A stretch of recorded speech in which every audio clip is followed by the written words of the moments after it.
Setelah dirampok, aku tak bisa tidur di rumahku sendiri. Jantungku berdegup kencang karena ketakutan dan kebencian, jadi aku meminta tinggal bersama anakku beberapa hari, tapi dia dengan dingin menjawab, "Aku tak butuh mulut tambahan untuk diberi makan di rumahku." Berharap dukungan dari darah dagingku sendiri, aku malah dihadapi dengan kekejaman. Dan saat aku datang mengunjunginya tanpa diundang, aku melihat sesuatu yang akan menghancurkan keluarga kami selamanya. Sebelum melanjutkan, silakan subscribe ke kanal ini dan beritahu kami dari mana kalian mendengarkan di kolom komentar. Bingkai foto tergeletak pecah di lantai kayu. Wajah tersenyum Lila menatapku melalui jaringan kaca retak. Kunciku jatuh dari tangan gemetar, berdenting di kusen pintu saat aku melangkah ke ruang tamu yang dulu milikku. Meja kopi terbalik seperti hewan terluka. Majalah berserakan di lantai bak daun gugur. Kertas-kertas dari laci mejaku membentuk karpet putih menuju dapur. Dan keheningan terasa salah. Terlalu dalam, terlalu kosong. Tanpa dengung alat-alat rumah yang biasanya menyambutku pulang. "Apa ini?" Kata-kata itu terlepas dalam bisik. Koperku jatuh dengan bunyi keras di belakangku. Kaca berderit di bawah sepatuku saat aku melangkah lebih dalam ke kekacauan. Setiap langkah mengungkap pelanggaran baru. Pusat hiburan menganga kosong. Rak-raknya bersih. Televisiku hilang. Sistem stereo yang Lila simpan 3 bulan untuk membelikannya sebagai hadiah ulang tahun pernikahan kami lenyap. Bau itu menyapaku. Udara tengik bercampur dengan sesuatu yang membuat perutku mual. Bukan aroma hangat rumah yang kuharapkan setelah 2 minggu mengunjungi kakakku di Bali. Ini bau orang asing. Tangan-tangan yang tak seharusnya ada di sini, menyentuh semua yang kami bangun bersama. Aku mengambil foto robek dari puing dekat kakiku. Wisuda SMA Bima, topinya miring dengan gaya percaya diri, lenganku melingkari bahunya. Sudutnya robek, memisahkan kami di gambar. 23 tahun di rumah ini, tak pernah mengunci pintu belakang di siang hari, jarang ingat menguncinya di malam hari. Lila pernah bilang, "Surya, kau terlalu percaya pada orang." Dia benar. Seperti biasanya benar tentang banyak hal. Laci-laci dapur menganga seperti mulut menjerit. Peralatan makan berserakan di linoleum. Pintu lemari miring. Kaleng kopiku terbalik.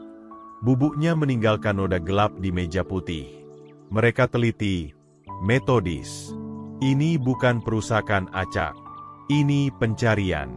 Kakiku goyah saat menaiki tangga. Tanganku mencengkeram pegangan dengan jari memutih.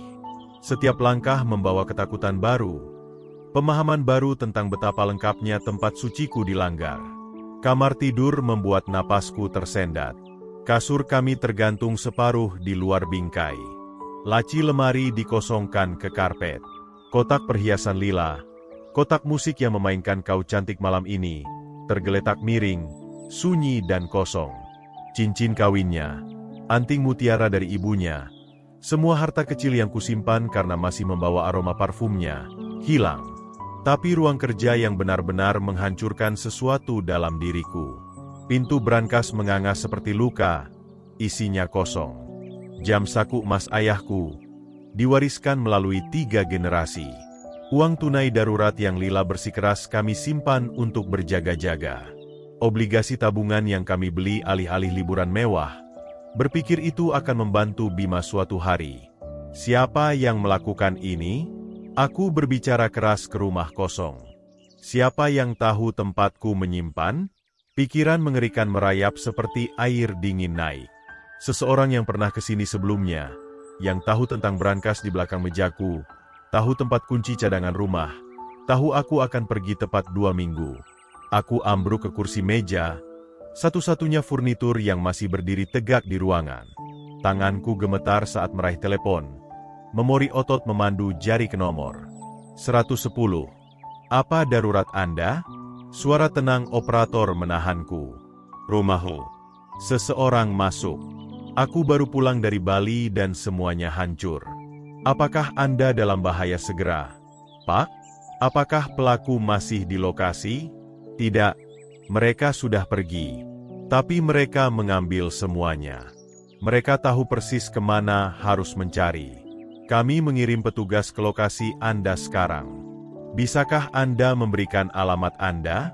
Saat sirene meraung di kejauhan, semakin keras setiap detik, aku tetap dikelilingi puing-puing kehidupan damai. Matahari sore menyelinap melalui jendela, menyinari kehancuran dengan cahaya emas yang seolah mengejek pelanggaran terhadap segala yang kusuci. Suara bantuan yang mendekat bercampur dengan gema kata-kataku sendiri. Mereka tahu persis kemana harus mencari. Sirene memotong udara malam saat 2 mobil patroli masuk ke halaman rumahku. Aku masih memegang telepon. Suara operator seperti tali penyelamat di tengah kekacauan. Petugas Hartono keluar lebih dulu. Pria kekar dengan pelipis memutih yang bergerak dengan langkah hati-hati seseorang yang terlalu sering melihat TKP. Rekannya yang lebih muda, petugas Sari, membawa kamera dan perlengkapan bukti, sudah memindai kerusakan yang terlihat melalui jendela depanku. Pak Surya, saya petugas Hartono. Ini petugas Sari. Apakah Anda terluka? Tidak, hanya kewalahan. Suaraku terdengar aneh, terputus. Mata berpengalaman Hartono menyapu ruang tamu, menangkap detail yang bahkan belum kuperhatikan. Sari, mulai dengan foto titik masuk dan area utama. Pak, saya perlu Anda keluar sementara kami melakukan pemeriksaan keamanan. Dari teras depan, aku melihat mereka bergerak di rumahku dengan efisiensi profesional. Hartono memeriksa lemari dan sudut sementara Sari mendokumentasikan semuanya dengan klik kamera yang sistematis. Kilatan lampu menyinari ruangan-ruangan yang kutinggali selama puluhan tahun. Kini menjadi lanskap asing penuh kehancuran. Semua aman, Hartono memanggil. Pak Surya, Anda bisa masuk kembali. Mari mulai dari titik masuk. Dia membawaku ke pintu belakang di mana kayu pecah di sekitar kunci menceritakan kisahnya. Masuk paksa, tapi pelan. Lihat bagaimana mereka mengerjakan kayunya. Butuh waktu, menggunakan alat yang tepat. Ini bukan anak-anak yang mencari uang cepat. Sari berlutut di samping kusen pintu, menyapu sidik jari dengan presisi hati-hati. Pola kerusakan menunjukkan mereka tahu apa yang mereka lakukan. Profesional atau setidaknya berpengalaman. Kami bergerak dari ruang ke ruang. Hartono mengajukan pertanyaan sementara Sari mengumpulkan bukti. Setiap pelanggaran terasa baru saat kami mencatatnya secara resmi. Berapa lama Anda pergi, Pak Surya? Dan siapa yang tahu tentang perjalanan Anda? 2 minggu. Aku mengunjungi kakakku di Bali. Kuberitahu anakku, tetanggaku Rahmat. Kusebutkan ke beberapa orang di toko kelontong. Aku berhenti, berpikir. Tapi barang-barang paling berharga, mereka langsung ke sana. Bagaimana mereka tahu tempatku menyimpan jam ayahku? Kombinasi brankas. Hartono mencatat di buku kecil. Pencuri ini tahu persis kemana harus mencari. Itu menunjukkan keakraban dengan rumah Anda. Apakah Anda punya perselisihan yang sedang berlangsung? Seseorang yang mungkin menyimpan dendam? Aku sudah pensiun, petugas. Aku menjaga diri sendiri. Membantu tetangga saat bisa. Aku tak bisa bayangkan siapa yang akan melakukan ini. Sari menoleh dari memotret brankas kosongku. Tak ada perusakan acak di sini. Mereka mencari barang tertentu, perhiasan, uang tunai, elektronik, tapi mereka membiarkan foto keluarga berserakan, tidak dihancurkan. Hampir seperti mereka marah, tapi masih menahan diri. Meja dapur menjadi pos komando kami, satu-satunya ruang yang tak tersentuh kekacauan. Hartono menyebar formulir sementara Sari memasukkan informasi ke tabletnya. Kami perlu inventaris lengkap barang yang hilang. Hartono menjelaskan, pulpennya siap. Mulai dengan barang paling berharga. Daftar itu bertambah panjang saat kami bicara. Televisi, sistem stereo, jam ayahku, perhiasan lila, uang tunai darurat, bahkan perkakas bagusku dari garasi. Setiap barang terasa seperti potongan hidupku yang direnggut. Pak Surya, nada Hartono menjadi lebih lembut. Saya perlu bertanya tentang anggota keluarga. Ada masalah keuangan? Seseorang yang mungkin butuh uang cepat? Pertanyaan itu menghantamku seperti pukulan fisik. Anakku Bima bekerja sebagai mekanik.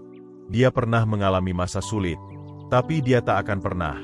Aku tak bisa menyelesaikan kalimat. Sari menoleh dari tabletnya. Kadang orang terdekat justru mengejutkan kita. Bukan berarti itu keluarga, tapi kami harus mempertimbangkan semua kemungkinan. Mereka menyelesaikan pekerjaan saat gelap menyelimuti lingkungan. Hartono memberiku nomor kasus tertulis di kop surat resmi, menjelaskan proses penyelidikan, prosedur tindak lanjut, peluang kecil untuk pemulihan. Satu hal lagi, kata Hartono saat mereka bersiap pergi. Anda mungkin ingin tinggal di tempat lain malam ini. Kadang pelaku kembali, terutama jika mereka pikir ada yang terlewat. Sari mengangguk. Ganti kunci besok, pasti, dan mungkin pasang sistem keamanan. Aku berdiri di ambang pintu, menyaksikan lampu belakang mereka menghilang ke malam. Rumah terasa berbeda sekarang, bukan hanya dilanggar, tapi dikategorikan secara resmi, diproses, direduksi menjadi nomor kasus dan label bukti. Keheningan kembali, lebih dalam dari sebelumnya. Bubuk sidik jari melapisi furniturku seperti abu, dan pita bukti kuning menandai area yang tak boleh kusentuh. Rumahku telah menjadi TKP, dan aku kini resmi menjadi korban. Tapi kata-kata Hartono bergema di pikiranku. Keakraban dengan rumah Anda. Seseorang yang tahu kebiasaanku, tempat persembunyianku, jadwalku. Kemungkinan mengerikan yang kuhindari tiba-tiba terasa kurang mengerikan dan lebih tak terelakkan. Mobil polisi menghilang di tikungan, meninggalkanku sendiri dengan puing-puing dan beban kelelahan yang kian berat. 2 minggu perjalanan, berjam-jam trauma emosional, dan kini keheningan kosong yang seolah menekan gendang telingaku. Aku mencoba memulihkan sedikit keteraturan, menegakkan lampu di sini, menumpuk buku berserakan di sana, tapi setiap usaha kecil mengungkap 10 pelanggaran lagi. Bingkai foto pecah melukai jari-jariku. Furnitur terbalik terlalu berat untuk punggungku yang menua. Kesia-siaan itu menguasaiku. Tubuhku nyeri dari penerbangan, dari membungkuk atas formulir bukti, dari ketegangan yang mencengkeram bahuku sejak melihat foto Lila yang pecah. Rumah terasa tak aman sekarang, tercemar oleh tangan asing dan motif mencurigakan. Aku butuh bantuan.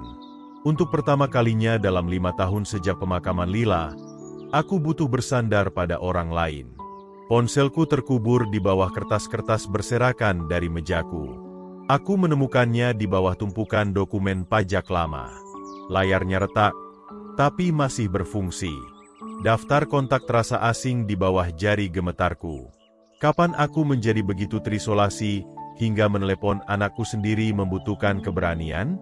Telepon berdering 3 kali sebelum Bima menjawab. Ayah. Suaranya terdengar aneh, tegang dengan sesuatu yang tak bisa kuidentifikasi. Mengapa kau menelepon begitu larut? Bima, anakku, sesuatu yang mengerikan terjadi. Rumahku dirampok saat aku di Bali. Keheningan membentang di antara kami. Di latar belakang, aku mendengar suara televisi. Suara Wulan bertanya sesuatu yang tak bisa kubicarakan.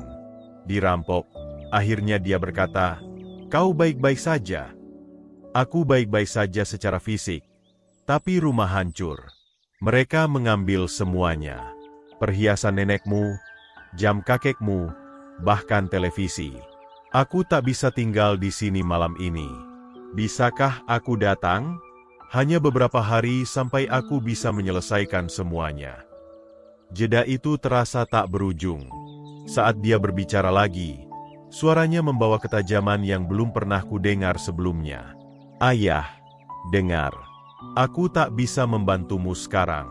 Aku punya masalah sendiri. Kata-kata itu menghantamku seperti tamparan. Dalam 35 tahun, melalui setiap krisis masa kecil, setiap lutut lecet dan hati patah, setiap perjuangan finansial di awal masa dewasanya, aku tak pernah mendengarnya berbicara kepadaku seperti ini. Tapi aku ayahmu. Aku hanya butuh sofa beberapa malam sampai aku bilang tidak. Nadanya semakin keras, hampir panik. Aku tak butuh mulut lain untuk diberi makan sekarang. Cari hotel atau apa? Bima, tolong. Ini rumah masa kecilmu. Seseorang melanggar semua yang ibumu dan aku bangun bersama. Aku butuh keluarga sekarang. Yah, keluarga tak selalu ada saat kau butuh, bukan? Kepahitan dalam suaranya mengejutkanku. Kau akan menemukan cara. Kau selalu begitu. Saluran terputus. Aku menatap ponsel, memutar ulang percakapan itu dengan tak percaya. Ibunya akan malu.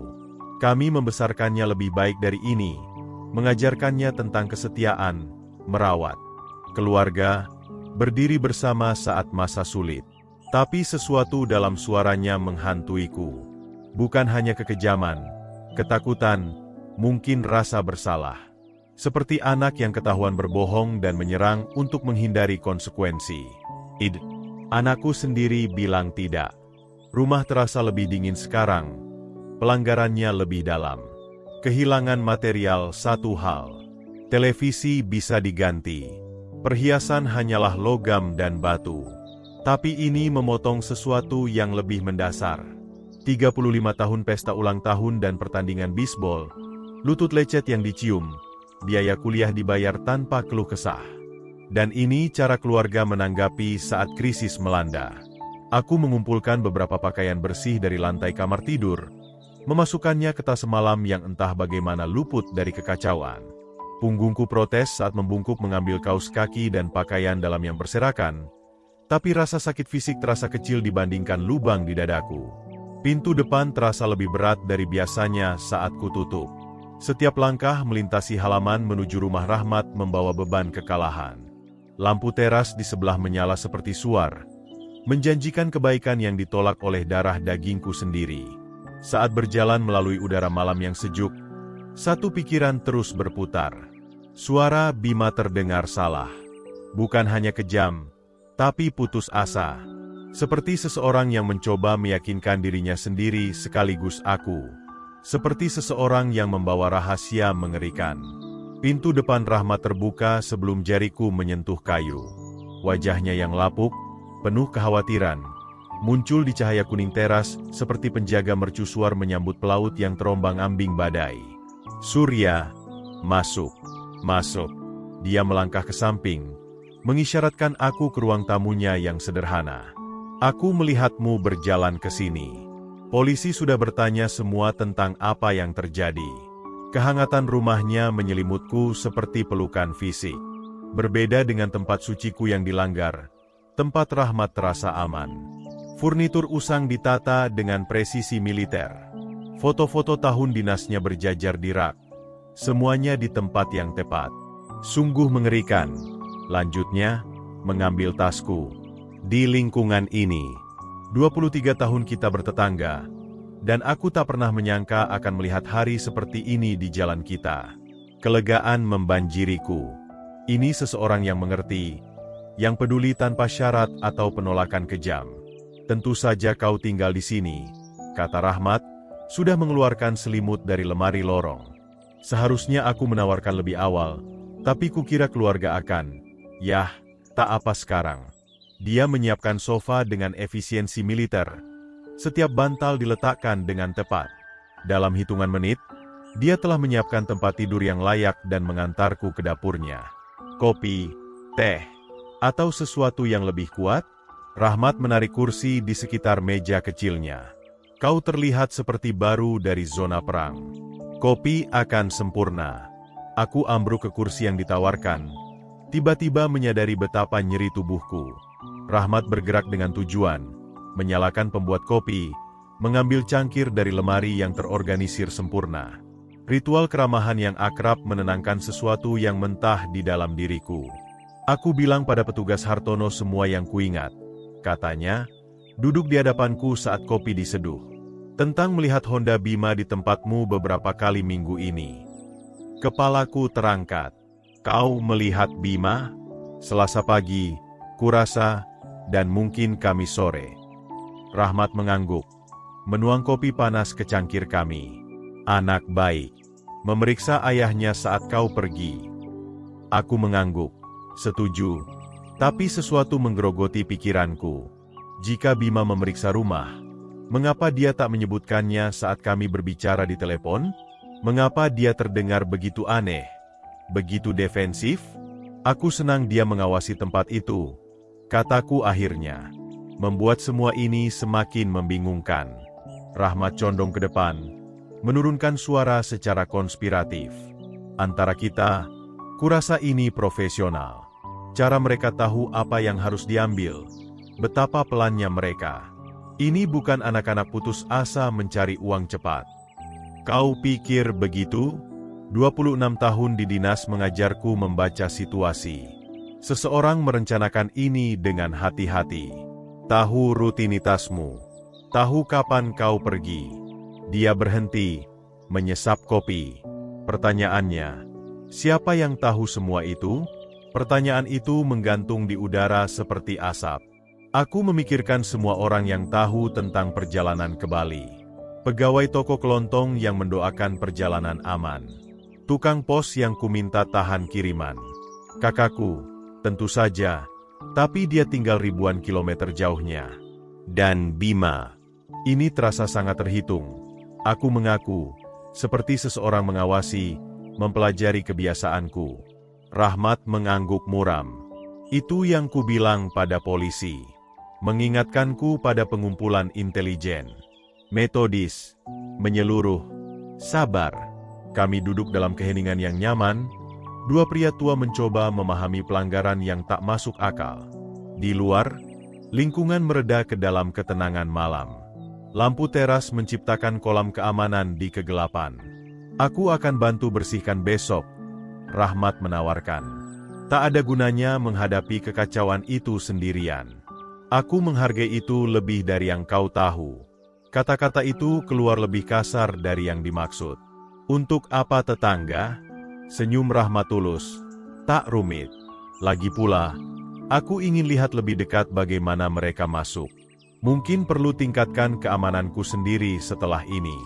Saat bersiap tidur di sofa nyaman Rahmat, kata-katanya bergema di pikiranku. Seseorang merencanakan ini dengan hati-hati. Pikiran itu seharusnya menakutkan, tapi malah terasa anehnya memfokuskan. 30 tahun sebagai insinyur mengajarku bahwa setiap masalah punya solusi.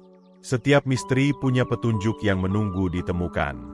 Seseorang telah melanggar rumahku, mencuri kenanganku, dan entah bagaimana aku akan mencari tahu siapa. Hal terakhir yang kuingat sebelum tidur menjemku adalah pengamatan polos Rahmat. Anak baik memeriksa ayahnya. Pagi membawa kejelasan yang tak kuharapkan. Kopi Rahmat, perhatian tulusnya, dan tidur malam yang layak telah memulihkan beberapa pemikiran analitisku. Setelah sarapan, aku menghabiskan waktu mengatur pikiran, membuat daftar apa yang perlu dilakukan, siapa yang perlu dihubungi. Tapi satu item tetap di puncak agenda mental, berbicara dengan Bima secara langsung. Rumah panggunya berada di perumahan yang telah melihat hari-hari lebih baik. Rumah-rumah sederhana dibangun untuk keluarga muda yang baru mulai. Aku membantu uang muka 3 tahun lalu. Bangga anakku membangun hidupnya sendiri, masa depannya. Sekarang, memarkir di jalan masuknya yang sempit, aku melihat detail yang sebelumnya terlewat. Cat mengelupas di sekitar bingkai jendela, retakan kecil di anak tangga depan. Rumput perlu perhatian. Masa-masa pasti lebih sulit dari yang dia akui. Aku menekan bel pintu dan menunggu. Suara datang dari dalam. Gerakan, mungkin suara, tapi tak ada yang langsung menjawab. Akhirnya, langkah kaki mendekat dan pintu terbuka. Memperlihatkan wajah Bima, pucat dan terkejut. Ayah, ada apa? Kau kesini untuk apa? Reaksinya mengejutkanku. Ini bukan sambutan anak yang khawatir tentang krisis ayahnya. Ini respon seseorang yang ketahuan tak siap, mungkin tak diinginkan. Halo, anakku. Maaf datang tanpa kabar, tapi kita perlu bicara. Aku mempelajari wajahnya, mencatat lingkaran gelap di bawah matanya, caranya terus melirik ke belakang. Setelah panggilan semalam, kukira kita perlu membersihkan udara. Aku, ya, baiklah. Masuk, kurasa. Ruang tamu terasa sempit dan berantakan. Majalah berserakan di meja kopi. Piring di setiap permukaan. Bima bergerak dengan energi gugup, membersihkan ruang di sofa sambil menghindari mataku. Wulan di mana? Tanyaku, duduk di kursi yang ditawarkan. Kerja? Dia mengambil shift ganda minggu ini. Dia bertengger di tepi kursi berlengan. Kakinya bergoyang karena cemas. Dengar, ayah, soal semalam, aku lelah, stres. Tak bermaksud terdengar kasar. Aku mengerti tekanan, anakku. Kita semua menghadapi masa sulit. Suaraku tetap lembut, tak mengancam. Tapi keluarga seharusnya bersatu dalam krisis. Bukan begitu? Tawa Bima keluar rapuh. Dipaksa. Benar. Keluarga? Tentu saja. Sesuatu dalam nadanya membuatku condong ke depan. Rahmat bilang dia melihat mobilmu di tempatku beberapa kali minggu ini. Efeknya langsung. Kaki Bima yang bergoyang berhenti sepenuhnya. Wajahnya kaku. Benarkah? Aku tak ingat ke sana. Kau memeriksa rumah saat aku pergi, bukan? Menjaga seperti yang ibumu ajarkan. Mungkin sekali atau 2 kali. Suaranya keluar tegang, defensif. Mengapa itu penting? Kontradiksi itu menghantamku seperti pukulan fisik. Pertama, dia tak ingat. Sekarang, mungkin sekali atau 2 kali. Pikiran insinyurku terlatih menemukan inkonsistensi dalam sistem rumit, mulai mencatat ketidaksesuaian. Kau terlihat gugup, Bima. Semua ini membuatmu lebih terguncang dari yang kuharapkan. Dia melompat berdiri, berjalan ke jendela. Tentu saja aku terguncang. Rumah ayahku dirampok. Seseorang melanggar privasimu, mencuri barangmu. Aku harus merasa bagaimana? Tapi bahasa tubuhnya menceritakan kisah lain. Bahu kaku, penghindaran kontak mata, caranya memeras tangan. Ini bukan duka atau kekhawatiran. Ini perilaku seseorang yang membawa beban besar.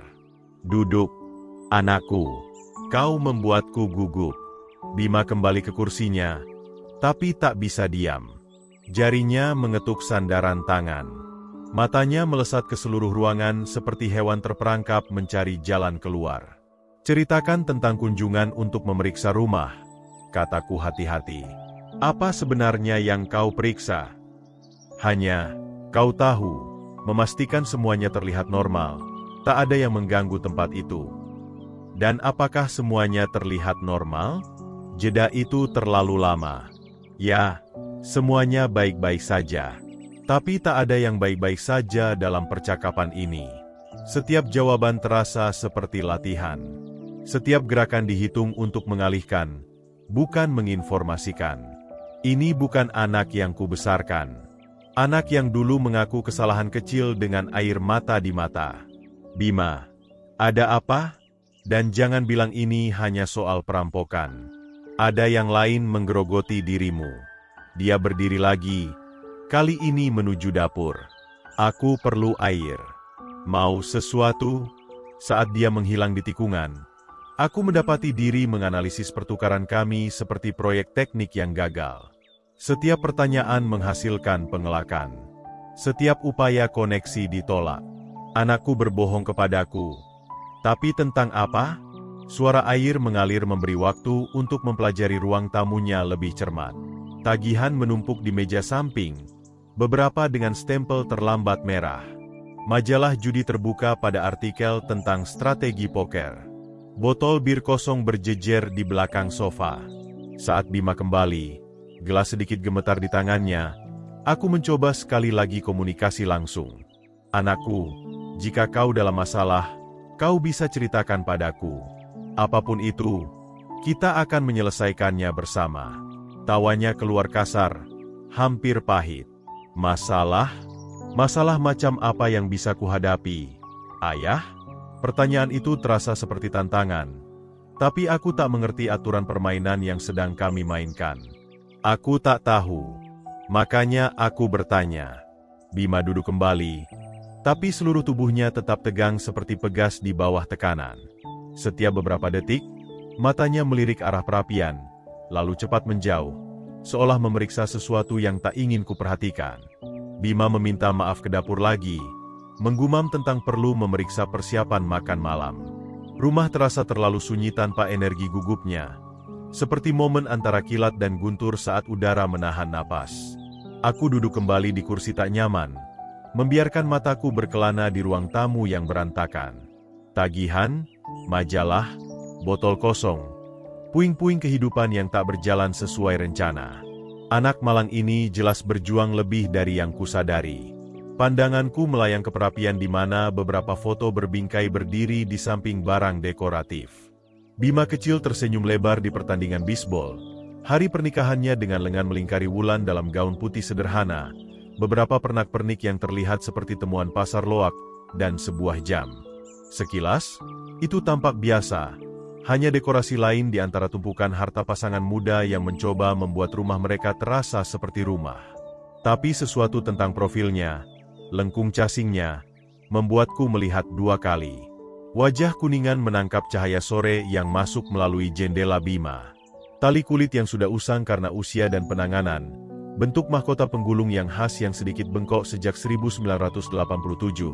Saat aku berusia 10 tahun menjatuhkannya saat mencoba memutarnya secara diam-diam. Jantungku berhenti. Aku bangkit dari kursi perlahan. Kakiku terasa terputus dari tubuhku. Setiap langkah menuju perapian membutuhkan usaha sadar, seolah aku berjalan melalui air dalam. Tolong jangan salah. Tolong biar ini kesalahan mengerikan. Tapi saat mendekat, detail lain muncul dengan kejelasan yang memuakkan.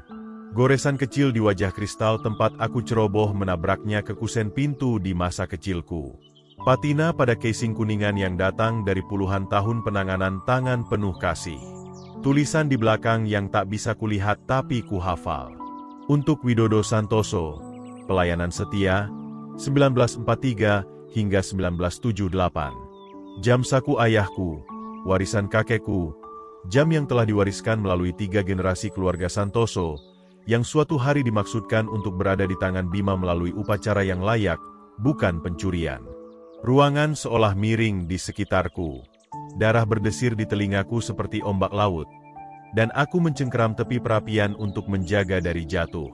35 tahun kebapakan runtuh menjadi satu momen menghancurkan dengan kejelasan mutlak. Anakku sendiri, anak yang kuajari naik sepeda, melempar bola lengkung, memperlakukan orang dengan hormat dan martabat, pria muda yang kukirim ke perguruan tinggi, kubantu beli rumah, kusambut di hatiku setiap hari dalam hidupnya. Dia telah merampokku. Goresan dari saat kujatuhkan di usia 10 tahun, bisikku ke ruangan kosong. Tak ada keraguan. Langkah kaki mendekat dari dapur. Suara Bima memanggil. Ayah, semua baik-baik saja di sana. Aku memaksa diri menjauh dari perapian. Kembali ke kursi dengan gerakan yang kuharap terlihat santai. Tapi tanganku gemetar saat mencengkeram sandaran tangan, dan napasku datang dalam hembusan pendek dan tajam. Itu jam tampan di perapianmu, kataku saat dia muncul kembali.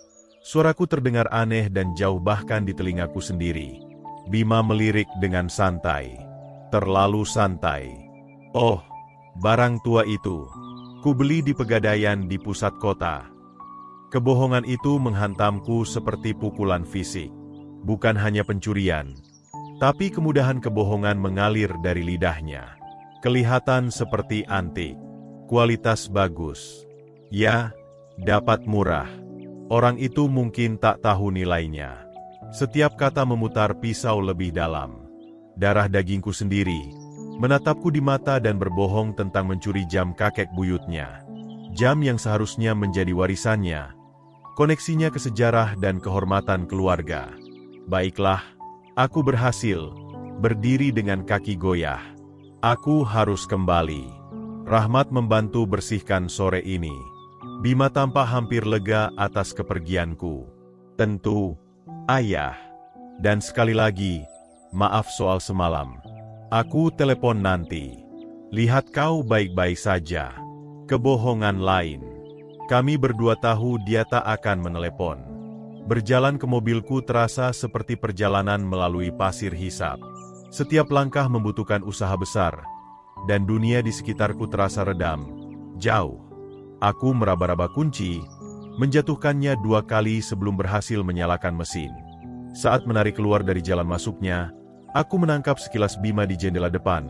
Bukan melambai perpisahan, Bukan menunjukkan kepedulian pada ayah yang dirampok, hanya mengawasi, memastikan aku benar-benar pergi. Anakku sendiri, darah dagingku sendiri. Bagaimana dia bisa menatapku di mata? Perjalanan kembali ke rumah Rahmat berlalu dalam kabur refleks otomatis. Lampu sein, tanda berhenti, lampu lalu lintas yang kunavigasi tanpa pikiran sadar. Pikiranku bergolak dengan matematika mengerikan. Waktu perjalananku, pengetahuan tentang tempat persembunyianku, presisi bedah dari apa yang diambil. Semua yang kuajarkan tentang kehormatan, keluarga, berdiri untuk yang benar, semua tak berarti. Saat memarkir di jalan masuk Rahmat, satu hal telah mengkristal di pikiranku dengan kejelasan mutlak. Jika Bima pikir dia bisa menghancurkan semua yang ibunya dan aku bangun bersama, mencuri dari keluarganya sendiri, dan pergi tanpa tersentuh, dia telah sangat meremehkan apa yang mampu dilakukan ayahnya.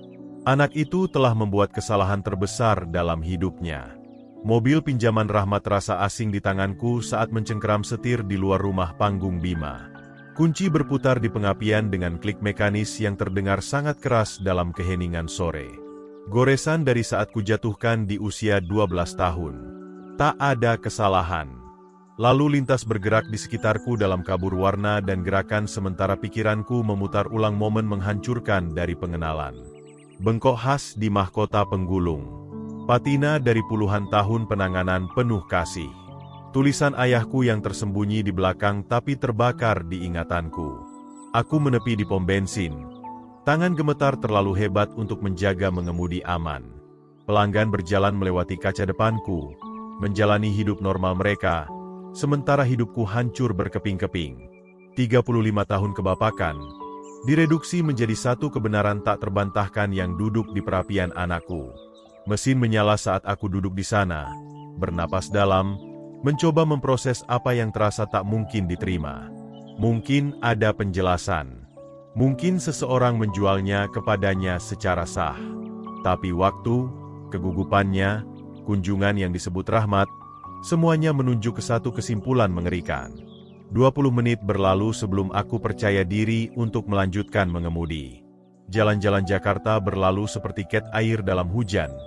Lingkungan akrab menjadi lanskap asing melalui penglihatan kabur oleh syok. Rahmat sedang bekerja di kebunnya saat aku masuk ke jalan masuknya. Dia menoleh dengan senyum yang langsung memudar saat melihat wajahku. "Surya, kau terlihat seperti melihat hantu." Pembicaraan dengan Bima tak berjalan baik. "Ada yang tak beres, Rahmat." Kata-kata itu keluar serak, parau. Aku belum bisa jelaskan.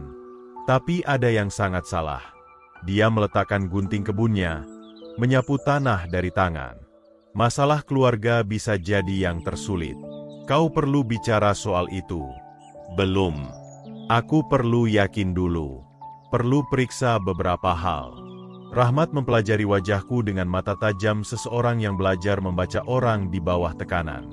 Baiklah, kau tahu di mana menemukanku saat kau siap. Kopi selalu ada. Di dalam kamar tamu, aku berbaring di ranjang sempit, menatap noda air di plafon. Gambar jam itu berulang tanpa henti. Wajah kuningan menangkap cahaya sore, tali kulit usang karena usia, duduk di sana seperti tuduhan di antara harta-harta berserakan dari kehidupan sederhana anakku. Tapi keraguan menggerogoti tepi kepastianku. 35 tahun membesarkannya, mengajarinya benar dan salah. Apakah semua itu tak berarti?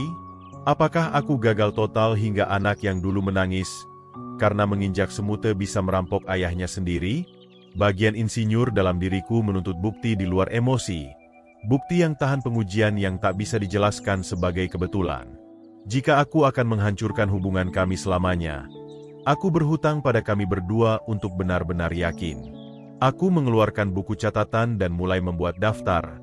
Pendekatan metodis untuk situasi tak mungkin. Waktu, tanggal, peluang, apa yang dicuri, dan kemana mungkin perginya. Siapa yang mungkin ingat melihat apa. Majalah judi yang kuperhatikan tiba-tiba masuk akal mengerikan. Tagihan dengan stempel terlambat. Perilaku aneh Bima. Penolakan putus asanya saat ku minta bantuan. Potongan-potongan membentuk pola yang terlalu kupercayai untuk kulihat. Tapi aku butuh lebih dari pola. Aku butuh bukti yang akan memuaskan pengadilan. Karena kesanalah ini menuju jika dugaanku benar. 3 jam perencanaan kemudian, aku punya strategi.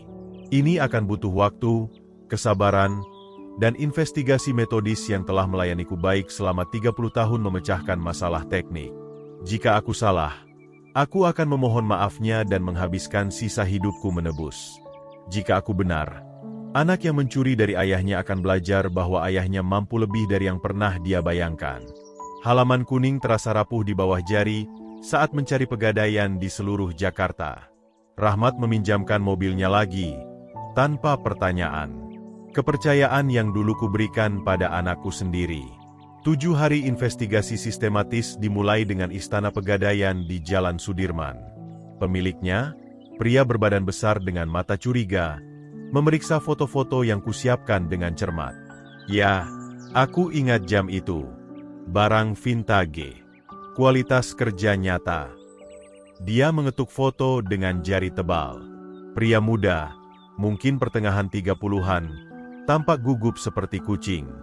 Jantungku berdetak kencang di tulang rusuk. Bisakah Anda jelaskan lebih spesifik? Rambut gelap, sekitar 180 cm, memakai pakaian kerja, bilang itu jam kakeknya, tapi butuh uang cepat untuk darurat. Mata pemilik menyipit. Mengapa kau tanya ini? Soal asuransi atau apa? Sesuatu seperti itu. Suaraku tetap stabil. Apakah Anda masih punya dokumen? Salinan kwitansi menunjukkan tanggal 13 Mei, 2 hari dalam perjalanan ke Bali. Tanda tangannya tak terbaca, tapi deskripsi fisik sangat cocok dengan Bima. 3 juta rupiah untuk jam bernilai 10 kali lipat. 2 pegadaian lain memberikan hasil serupa. Televisiku di elektronik kesempatan kedua. Perhiasan lila dikonsinyasi memori emas. Setiap transaksi putus asa, tergesa, barang dijual jauh di bawah nilai oleh pria muda yang sangat cocok dengan deskripsi anakku. Ibu Puspita, tetangga 3 rumah dari rumahku, menyambutku ke dapurnya dengan antusiasme seseorang yang jarang dikunjungi. Oh ya, aku pasti melihat Honda Civic itu pada 13 Mei sekitar jam 2 siang. Pikir itu aneh karena kau tak di rumah.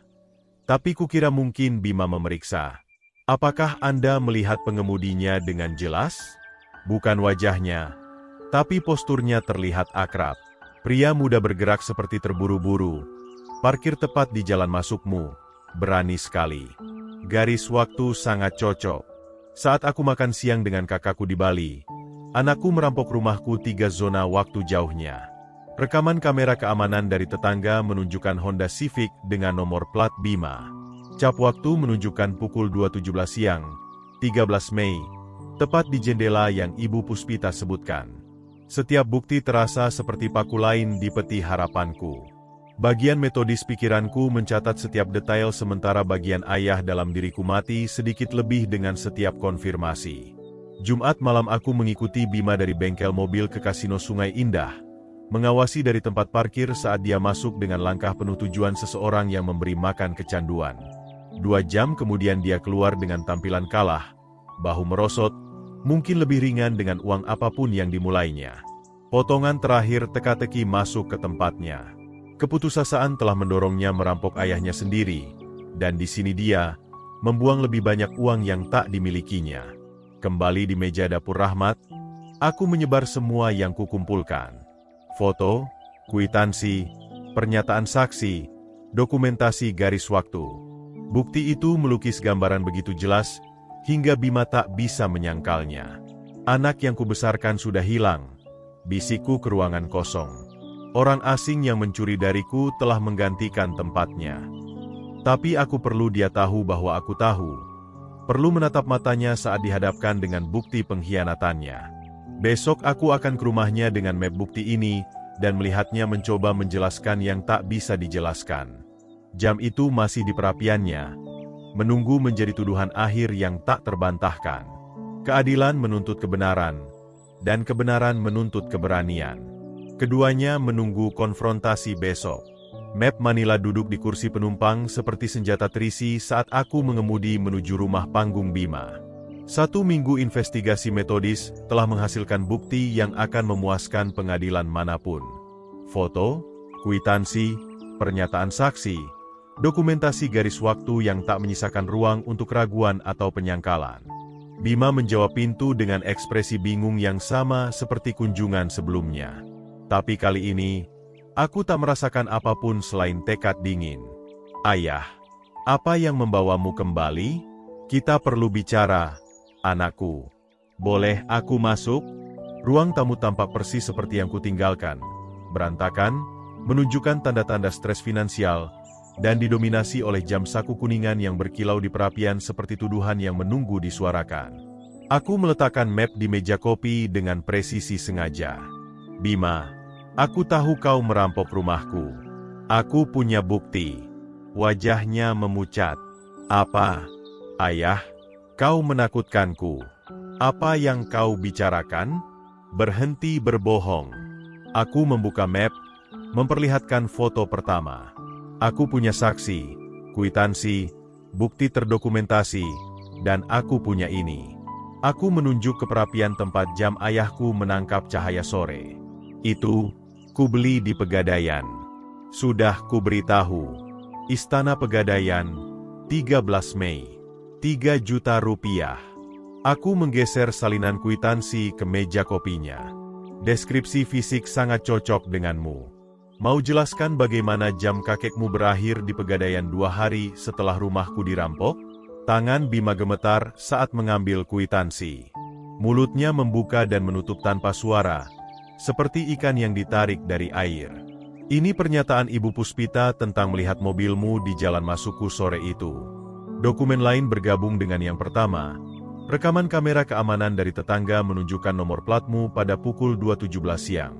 Ayah, tolong. Kwitansi dari elektronik kesempatan kedua untuk televisiku. Konsinyasi memori emas untuk perhiasan ibumu. Setiap bukti menghantam meja dengan finalitas palu hakim. Haruskah aku lanjutkan? Kehancuran datang tiba-tiba. Bima ambruk ke kursi berlengan. Wajahnya terkubur di tangan, bahunya bergetar dengan isak yang lebih seperti erangan hewan. Kau tak mengerti. Mereka akan menyakiti Wulan. Aku berhutang 150 juta rupiah kepada orang-orang yang tak menerima rencana pembayaran. Jadi, kau mencuri dari ayahmu alih-alih meminta bantuan? Kepalanya terangkat. Mata merah tapi membara dengan pembenaran putus asa. Kau akan menguliahi, memberi pidato tentang tanggung jawab dan pilihan buruk. Kau benar. Aku akan. Tapi aku juga akan membantumu. Aku akan membayarnya kembali. Begitu aku menang di meja, aku akan membeli semuanya kembali, dan kau tak akan tahu. Delusi judi terbuka. Selalu satu kemenangan lagi dari menyelesaikan segalanya. Tak pernah menerima bahwa sistem dirancang untuk mengambil semua yang dimilikinya. Sebaliknya, kau melanggar rumahku, mencuri cincin kawin ibumu, menggadaikan jam kakek buyutmu untuk sebagian kecil nilainya. Suaraku tetap stabil, khas insinyur. Kau menatapku di mata, dan berbohong soal itu. Bima melompat berdiri, keputusasaan membuatnya berbahaya. Kau tak bisa laporkan anakmu sendiri ke polisi. Lihat aku. Aku meraih ponsel. Kau membuat pilihan ini saat membobol rumahku. Ibu tak akan pernah memaafkanmu untuk ini. Suaranya pecah dengan histeria. Kata-kata itu menghantam seperti pukulan fisik. Tapi aku berdiri teguh. Ibumu akan malu dengan apa yang kau jadi. Dia melompat ke arahku, mencoba meraih ponsel. Tapi 35 tahun kekecewaan telah mengkristal menjadi sesuatu yang lebih keras dari keputusasaannya. Aku melangkah mundur. Jari sudah menekan nomor 110. Apa darurat Anda? Suara dari ponsel memotong permohonan Bima seperti pisau melalui keheningan. Dan pada momen itu, aku melintasi garis yang tak bisa dilintasi kembali. 110. Apa darurat Anda? Suara tenang operator memotong permohonan putus asa Bima.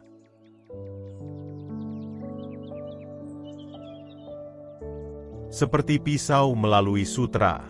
Jariku tetap stabil di ponsel meski tanganku gemetar. Aku perlu melaporkan perampokan rumah. Aku punya pelaku di sini dan aku punya bukti. Pak, apakah pelaku masih di lokasi? Apakah Anda dalam bahaya segera? Bima melompat ke arahku, mencoba meraih ponsel, tapi keputusasaan membuatnya kikuk. Aku melangkah mundur, menjaga jarak sambil menjaga suara tetap stabil. Pelakunya anakku. Dia tak berbahaya. Tapi dia mencoba mencegahku melaporkan kejahatan. 15 menit terasa seperti berjam-jam. Bima berganti-ganti antara mondar-mandir panik dan ambruk menangis. Kadang mencoba negosiasi putus asa. Ayah, tolong pikirkan Wulan. Pikirkan cucumu yang sedang kami rencanakan. Tapi waktu untuk pertimbangan keluarga telah lewat. Jam kuningan di perapiannya menangkap cahaya sore. Saksi bisu pengkhianatan yang memotong lebih dalam dari luka apapun. 2 mobil patroli tiba dengan efisiensi yang akrab. Petugas Hartono dan Sari melangkah keluar. Wajah mereka menunjukkan pengenalan saat mendekati rumah. Pak Surya, kami menanggapi laporan perampokan Anda 3 minggu lalu. Benar, petugas Hartono. Aku telah menemukan siapa yang melakukan kejahatan. Sari melirik antara aku dan Bima. Penilaian profesional terlihat di ekspresinya. Ini anak yang Anda sebutkan selama penyelidikan awal. Ya, aku punya bukti komprehensif atas kesalahannya. Suara Bima pecah saat dia memohon langsung ke petugas. Ini perselisihan keluarga. Kalian tak bisa menangkap seseorang berdasarkan tuduhan ayahnya.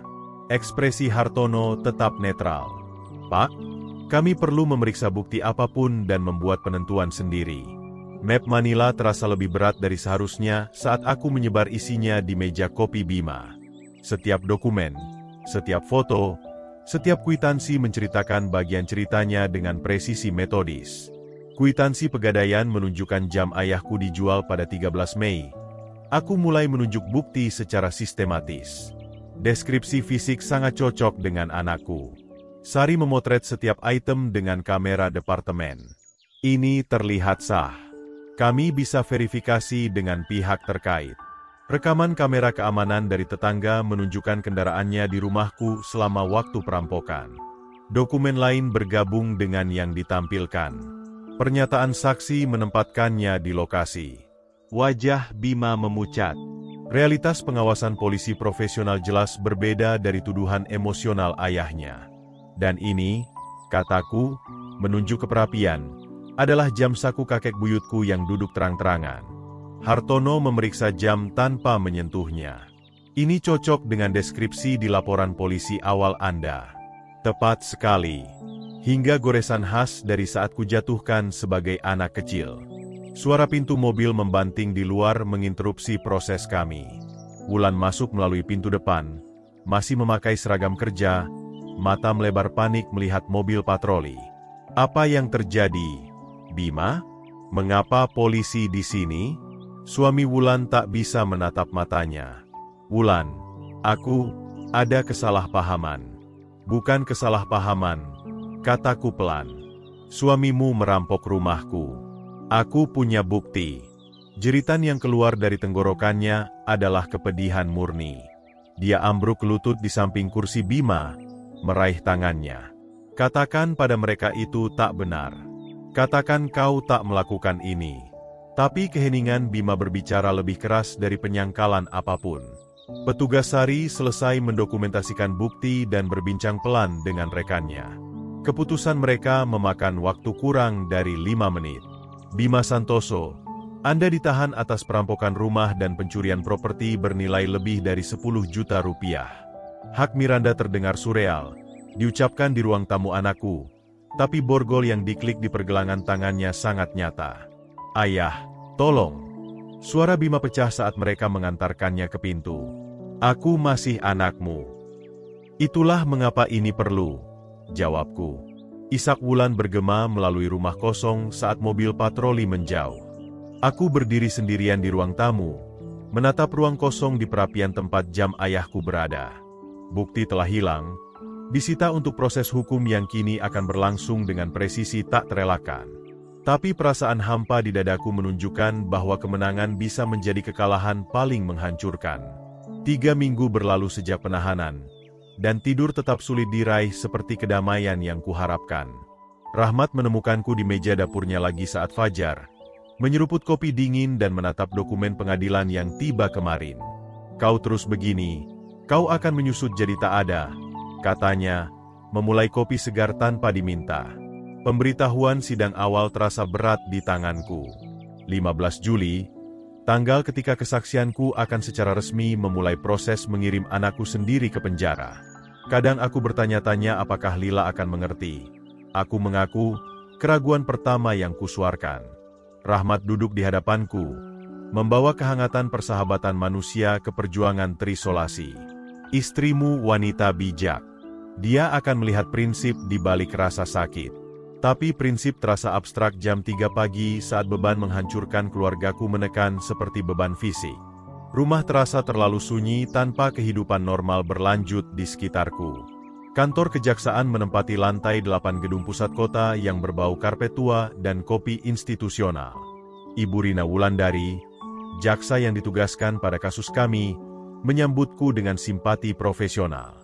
"Pak Surya, dalam 30 tahun praktik, saya belum pernah melihat ayah menuntut anaknya sendiri dengan dokumentasi selevel ini.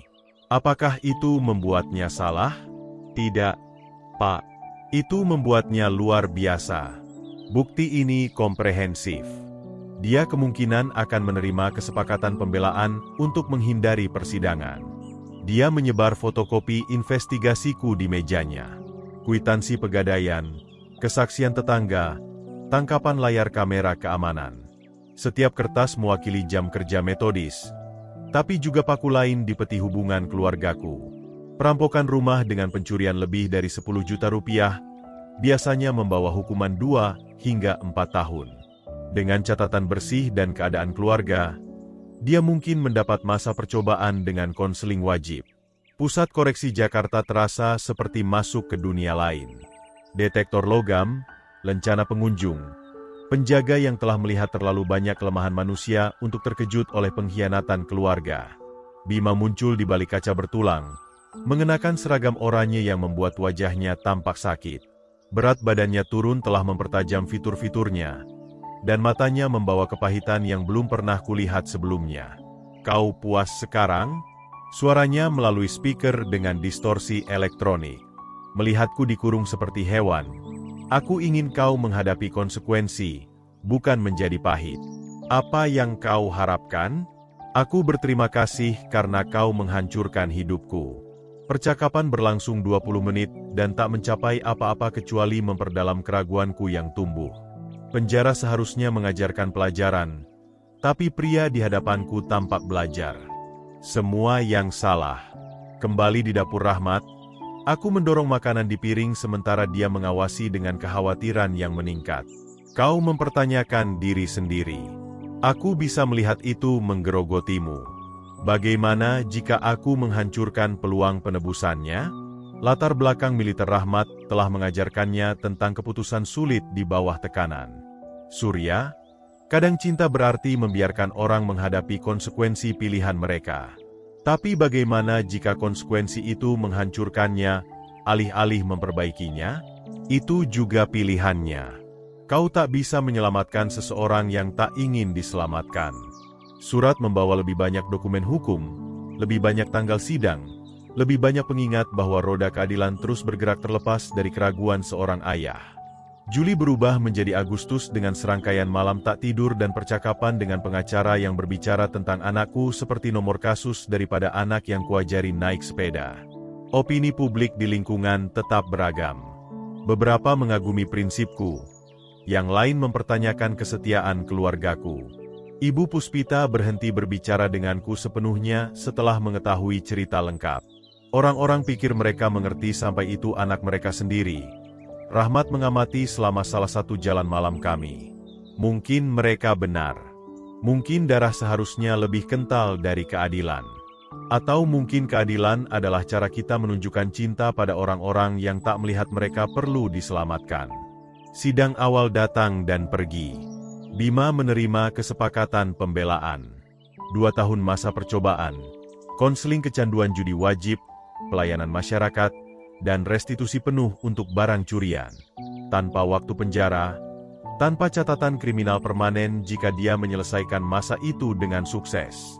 Berdiri di luar gedung pengadilan setelahnya, aku tak merasa menang atau kalah, hanya kelelahan kosong dari seseorang yang telah bertempur dalam perang tanpa pemenang. Petugas pengadilan menyerahkan amplop dari terdakwa, "Pak."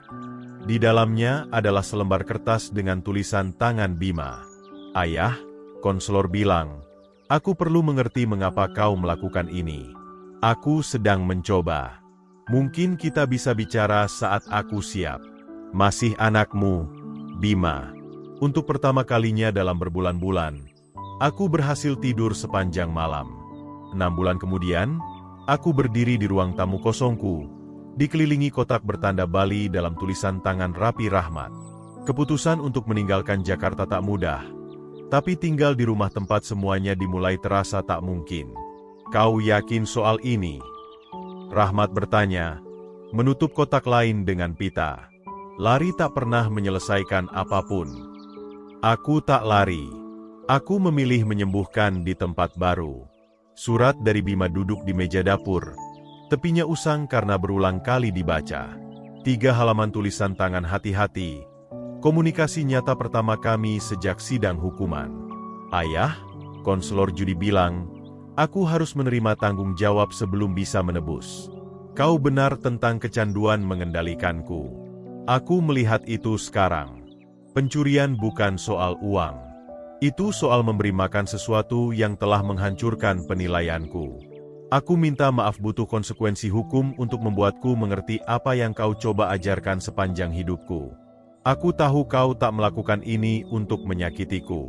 Kau melakukannya karena kau cukup mencintaiku untuk membiarkanku menghadapi kebenaran. Aku belum siap bertemu, tapi aku ingin kau tahu konseling membantu. Mungkin suatu hari kita bisa membangun kembali yang kuhancurkan. Masih belajar menjadi anakmu lagi, Bima." Rahmat menemukanku memegang surat itu. Air mata yang tak kubiarkan jatuh akhirnya mengalir bebas. Dia mengerti sekarang. Kataku sederhana. Butuh waktu lama baginya. Truk pindahan tiba pada Selasa pagi yang terasa seperti kelahiran kembali. Bali menawarkan jarak dari kenangan menyakitkan dan kedekatan dengan kakakku, yang telah menelepon mingguan sejak mengetahui krisis keluarga. "Ada penyesalan tentang cara kau menanganinya?" Rahmat bertanya saat kami memuat kotak terakhir. "Metodenya menyakitkan, tapi prinsipnya benar. Kadang hal tersulit dan hal benar adalah sama. Lila akan mengerti." Dia selalu bilang, "Cinta tak selalu nyaman." Pelukan Rahmat di bandara terasa seperti penutupan dan awal sekaligus. 23 tahun persahabatan tetangga diringkas menjadi jabat tangan dan janji untuk tetap berhubungan. "Jaga dirimu, Surya, dan jangan terlalu lama menjawab saat anak itu menelepon." Penerbangan ke Bali memberi waktu untuk memikirkan keadilan dan keluarga, tentang prinsip dan pengampunan. Di suatu tempat di atas Jawa, aku menyadari bahwa bagian tersulit bukanlah memanggil polisi untuk anakku. Bagian tersulit adalah belajar bahwa cinta kadang membutuhkan menyebabkan rasa sakit demi penyembuhan yang lebih besar. Bali menyambutku dengan langit cerah dan panas yang membakar keraguan dari tulang seorang pria. Apartemen baruku menghadap gunung yang membuat masalah manusia terasa kecil. Jam dikembalikan padaku setelah proses pengadilan. Duduk di meja samping tempat tidur di samping foto Lila. 3 generasi pria Santoso telah membawanya, dan suatu hari, saat Bima siap, itu akan melanjutkan perjalanannya. Tapi dulu, dia harus menyelesaikan pelajaran yang terlalu kutakuti untuk ajarkan sampai krisis memaksaku. Telepon berdering pada Kamis malam, 6 bulan setelah aku menetap di Bali. ID penelepon menunjukkan nomor yang kukenali tapi belum kudengar lebih dari setahun. "Ayah, ini aku." Suara Bima membawa beban baru. Suara seseorang yang telah melakukan perjalanan melalui konsekuensi dan muncul berubah. "Halo, anakku. Aku ingin menelepon di ulang tahun ibu. Pikir dia ingin kita bicara hari ini. Dia pasti ingin. Aku sudah 9 bulan bebas dari judi. Konselor bilang aku siap mulai membuat penebusan nyata. Bagaimana kau ingin memulai?" Percakapan berlangsung 2 jam. Kami bicara tentang kecanduan dan akuntabilitas, tentang keadilan dan pengampunan, tentang perbedaan antara memungkinkan seseorang dan mencintainya cukup untuk membiarkannya jatuh. Aku mengerti mengapa kau melakukannya sekarang, katanya akhirnya. Aku membencimu untuk itu. Tapi aku mengerti. Aku tak pernah berhenti mencintaimu, Bima. Tak satu detik pun. Aku tahu, ayah. Itu yang membuatnya sangat sulit diterima. Saat menutup telepon, matahari terbenam di gurun melukis gunung dengan ungu dan emas. Besok akan membawa percakapan lain, dan lusa, langkah kecil lain menuju membangun kembali yang telah rusak. Keadilan telah ditegakkan. Sekarang pekerjaan nyata penyembuhan bisa dimulai. Jam berdetik stabil di meja samping tempat tidurku, menjaga waktu untuk masa depan di mana cinta dan akuntabilitas bisa berdampingan, di mana pilihan sulit membawa hubungan lebih kuat, dan di mana kadang hadiah terbesar yang bisa diberikan seorang ayah pada anaknya adalah kesempatan menghadapi konsekuensi dari pilihannya sendiri. Foto Lila tersenyum kepadaku melintasi tahun-tahun, dan aku hampir bisa mendengar suaranya. Bagus, Surya. Bagus. Jika kalian menyukai cerita ini, silakan like video ini. Subscribe ke kanal dan bagikan kesan kalian tentang cerita ini di kolom komentar. Untuk mendengarkan cerita berikutnya, klik kotak di sebelah kiri.